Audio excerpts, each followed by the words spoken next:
ইরানের বিপ্লবী গার্ড বাহিনী আইআরজিসির জনসংযোগ বিভাগের দাবি, ইসরায়েলের প্রধানমন্ত্রী বেঞ্জামিন নেতানিয়াহুর কার্যালয় ও তাদের বিমান বাহিনী সদর দফতর লক্ষ্য করে ক্ষেপণাস্ত্র হামলা চালানো হয়েছে। এই আকস্মিক হামলায় ব্যাপকভাবে ক্ষতিগ্রস্ত হয়েছে ইসরায়েলের প্রধানমন্ত্রীর কার্যালয় এবং দেশটির বিমান বাহিনী প্রধানের সদর দফতর। বিপ্লবী গার্ড বাহিনীর এক বিবৃতি অনুযায়ী প্রধানমন্ত্রীর কার্যালয়, দফতর এবং বিমান বাহিনী প্রধানের সদর দফতরকে মূল লক্ষ্যবস্তু করা হয়েছে। এই হামলায় ইরানের তৈরি খাইবার ক্ষেপণাস্ত্র ব্যবহৃত হয়েছে।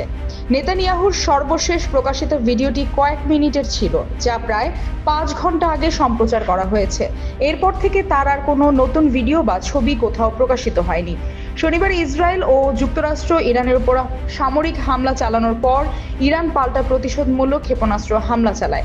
এ পর্যন্ত ইসরায়েল এবং যুক্তরাষ্ট্রের আঞ্চলিক ঘাঁটিগুলোর বিরুদ্ধে ড্রোন ও ক্ষেপণাস্ত্রের 10 দফা হামলা চালিয়েছে ইরান।